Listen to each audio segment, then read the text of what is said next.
এলেমগুলা আমাদের জন্য শিখা ফরজ। জান্নাতে যেতে হলে দুটি জিনিস দরকার, আমরা সকলেই জানি।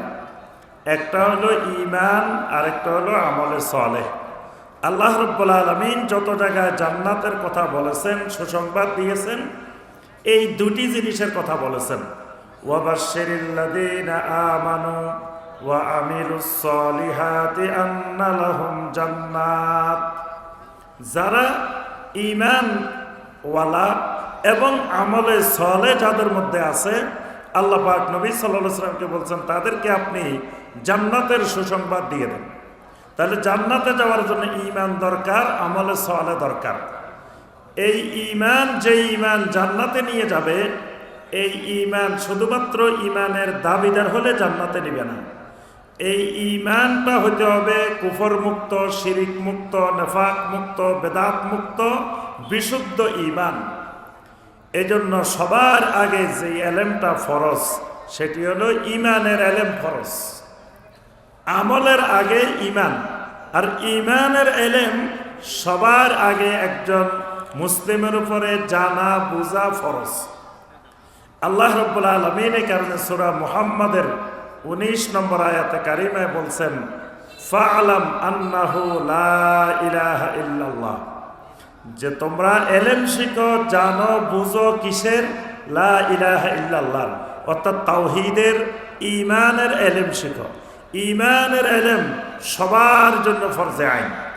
যিনি লেখাপড়া জানেন তার জন্য ফরজে আইন, যিনি লেখাপড়া জানেন না তার জন্য ফরজে আইন। এজন্য ঈমানের এলেম সবার আগে শিখতেই হবে। তো ঈমানের এলেম কোনগুলা? ঈমানের এলেমটা কি? ঈমানের এলেম শিখতে হলে গুরুত্বপূর্ণ কিছু জিনিস শিখতে হবে। প্রথমত ঈমানের উসুল সম্পর্কে জানতে হবে, যে ঈমানের উসুলগুলা কি কি।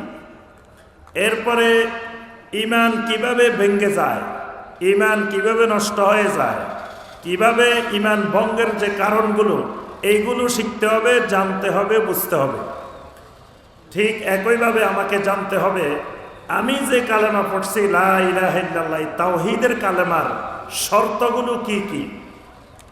এরপরে আমাকে জানতে হবে যে ইসলামের রোকন কয়টা, ঈমানের রোকন কয়টা, এইগুলোকে বিস্তারিত এলেম অর্জন করতে হবে, এগুলো সম্পর্কে জানতেই হবে।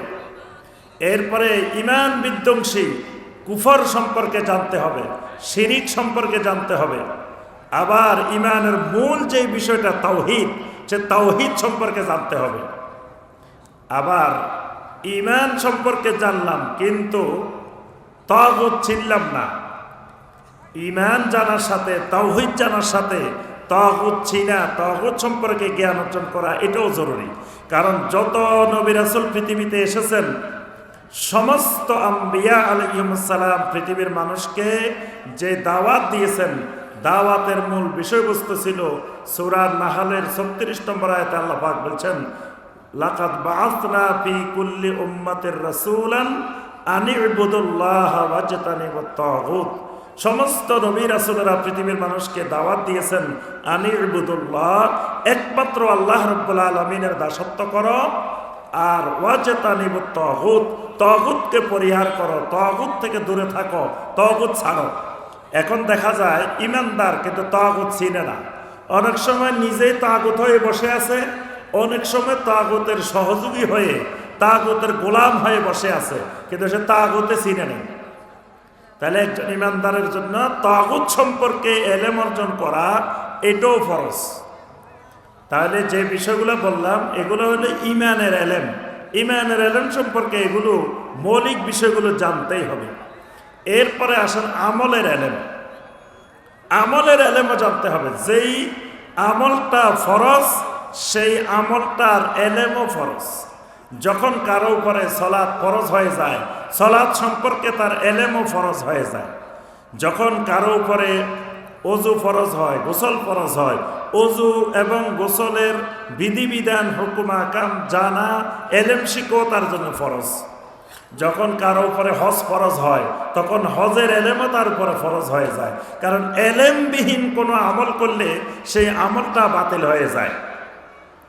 যেটা আমরা দেখি নবী সাল্লাল্লাহু আলাইহি সাল্লাম একজন সাহাবীকে দেখলেন সালাত আদায় করতেছে, কিন্তু সঠিকভাবে রুকু করতেছেন না, রুকুর পরে দাঁড়াইতেছেন না, সাজদাগুলো ঠিকভাবে করতেছেন না। নবী সাল্লাল্লাহু আলাইহি সাল্লাম তাকে ডাকলেন, ডেকে বললেন যে এর যে ফাসাল্লে ফা ইন্নাকা লাম তুসাল্লি, তুমি আবার ফিরে যাও, আবার সালাত আদায় করো, কারণ তুমি তো সালাতে আদায় করো নাই। তো এই সাহাবী কিন্তু নবী সাল্লাল্লাহু আলাইহি সাল্লামের সামনেই সালাত আদায় করছেন, কিন্তু নবী সাল্লাল্লাহু আলাইহি সাল্লাম বলছেন ফা ইন্নাকা লাম তুসাল্লি, তুমি তো সালাতে আদায় করো নাই। তার অর্থ হলো তুমি এলেমবিহীন যে সালাত আদায় করছো, তোমার এই সালাত হয় নাই, এটা বাতিল হয়ে গেছে। এই কারণে প্রত্যেকটি আমলের সাথে, ইবাদতের সাথে এলেম জরুরি। এই জন্য ইমাম বুখারী রাহমাহুল্লাহ সহিহ আল বুখারীর মধ্যে বাব কায়েম করছেন, বাবুল ইলমে কাবলাল কাওলে ওয়াল আমল, কথা বলার আগে, আমল করার আগে এলমের অধ্যায়। তো এই জন্য আমাদেরকে যেই আমলগুলো ফরজ এবং যে আমলগুলো থেকে বেঁচে থাকা ফরজ, অর্থাৎ যে কাজগুলো কবিরা গুনাহ, হারাম কাজ, এগুলো সম্পর্কে এলেম শিখা আমাদের জন্য ফরজ। সম্মানিত ভাই ও বোনেরা, তো এই এলেমগুলো আমরা সকলে ইনশাআল্লাহ শেখার চেষ্টা করব, জানার চেষ্টা করব।